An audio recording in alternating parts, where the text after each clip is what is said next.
اگر آپ کو ہماری ویڈیو اچھی لگے تو لائک کیجئے، سبسکرائب کیجئے اور نیچے دیے گئے بیل آئیکن کو پریس کر کے آل پہ کیجئے تاکہ ہماری فردر ویڈیو آپ تک آسانی سے پہنچ سکے اور دین کی بات کو پھیلانے میں ہماری مدد کیجئے۔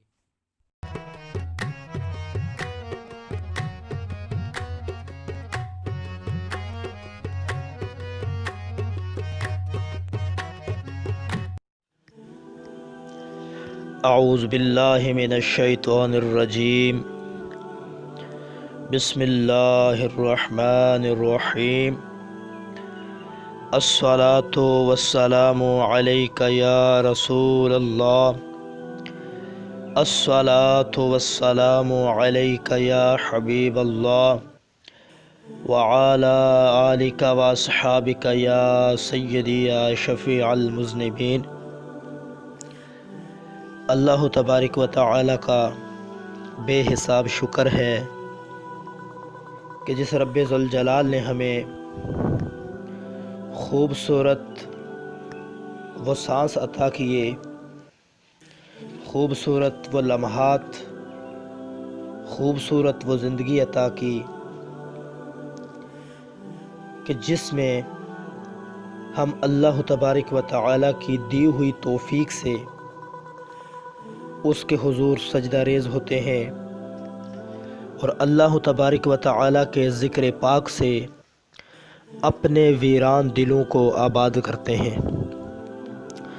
دعا ہے وہ خالق کائنات ہمیں آئندہ بھی اسی طرح نیک اور پاکیزہ زندگی عطا فرمائے اور اللہ کریم آئندہ بھی ہماری جبینیں اپنے سجدوں کے لیے پسند فرمائے۔ مثنوی مولانا روم رحمۃ اللہ تعالی علیہ سے کچھ باتیں سیکھنے کی ہم کوشش کر رہے ہیں، کچھ تصوف کی باتیں، کچھ عشق و محبت کی باتیں، کچھ درد کی کیفیات۔ دعا ہے اللہ کریم ہمارے ظاہر اور باطن کو پاک کر کے ہمارے حال پر کرم فرما کر ہمیں کامیابی اور کامرانی عطا فرمائے۔ حضرت مولانا جلال الدین رومی رحمۃ اللہ تعالی علیہ جو حکایت بیان کرتے ہیں، اگر ہم اس کو گہرائی سے سمجھیں، صرف لفظوں سے نہ سمجھیں، تو یقیناً وہ باتیں ہمارے اندر موجود ہیں۔ ہم نے رومی کو اپنے مطلب کے لیے پڑھنا شروع کر دیا۔ کوئی ہے تو اس میں سے اپنے مطلب کی باتیں نکال رہا ہے، کوئی اس میں سے بیت کے طریقے نکال رہا ہے۔ الغرض جو جس لالچ کے لیے یہ کر رہا ہے تو نہ سننے والے کو سمجھ آتی ہے نہ سنانے والے کو سمجھ آتی ہے۔ رومی کو اگر سننا ہے تو اس طرح سے سنیں کہ رومی ہماری روح سے مخاطب ہے، رومی ہماری روح سے مخاطب ہو کر وہ جو تعلق ٹوٹا ہوا ہے اس تعلق کو جوڑنے کی کوشش کر رہے ہیں۔ آج بڑی خوبصورت بات کے ساتھ حاضر ہوئے ہیں۔ حضرت رومی رحمۃ اللہ علیہ فرماتے ہیں کہ آؤ میں تمہیں ایک قصہ سناؤں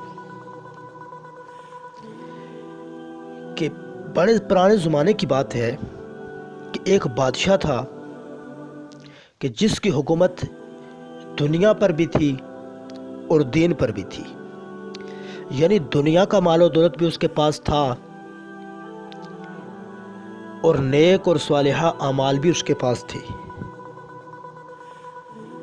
تو وہ ایک دن اپنے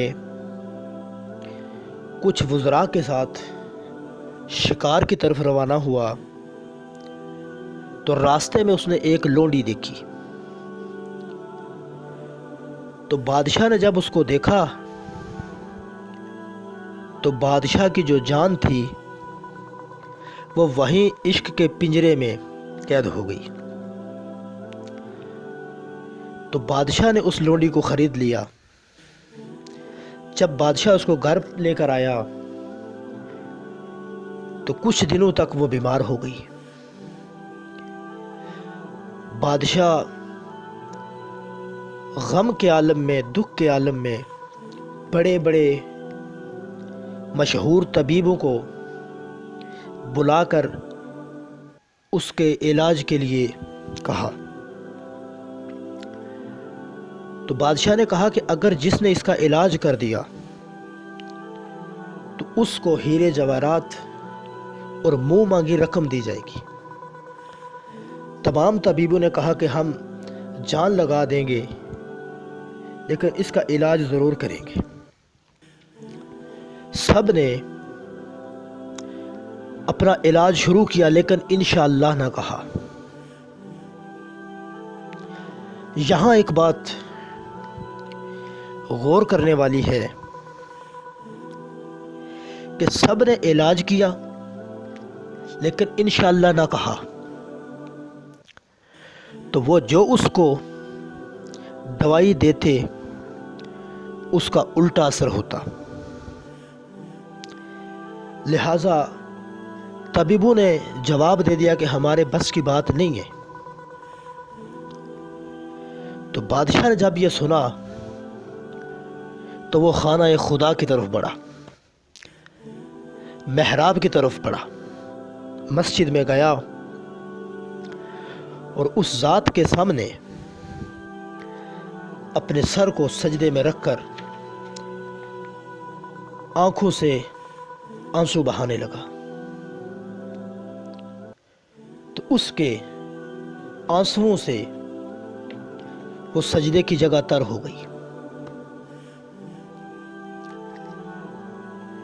اس نے دعا کی کہ اے رب کریم، میرے سے جو خطا ہوئی ہے، میں نے جو بہت بڑی غلطی کی ہے، میں نے تیرے حضور سر کو نہ جھکایا، تو طبیبوں سے مدد حاصل کرنے کی کوشش کی، میری اس خطا کو معاف کر دے، اور جو میری شہزادی ہے، میری ملکہ ہے، اس کو شفا یاب کر دے۔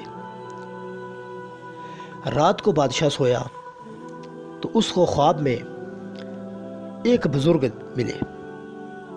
اس کو اشارہ ہوا کہ دوسرے دن یہ بزرگ تجھے ملیں گے، وہ اس کا علاج کریں گے۔ دوسرے دن بادشاہ ان بزرگوں کی دیدار کے لیے، ان کے انتظار کے لیے بے چین تھا۔ کچھ ہی دیر گزری تو ایک نورانی شکل ایک بزرگ کو تشریف لاتے ہوئے دیکھا۔ بادشاہ نے ان کا استقبال کیا، ان کی خدمت کی، تو ان کو سارا واقعہ سنایا۔ تو طبیب نے، اس شخص نے اس ملکہ کی نبض دیکھی اور کہا کہ اگر آپ برا نہ مانیں تو میں اکیلے میں کچھ سوال کرنا چاہتا ہوں۔ تو انہوں نے کہا جی مجھے پورا بھروسہ ہے، آپ صحیح طرح سے جانچ پڑتال کریں۔ تو بادشاہ وہاں سے چلا گیا۔ تو ان بزرگوں نے اس ملکہ سے پوچھا کہ تمہیں ہوا کیا ہے، تم مجھے ساری داستان بتاؤ کہ تم رہی کہاں ہو، تمہاری سہیلیوں کے بارے میں۔ الغرض کہ اس نے اس سے ہر بات پوچھی۔ اس شہزادی نے کہا کہ میں سمرقند شہر میں تھی اور ایک سونار،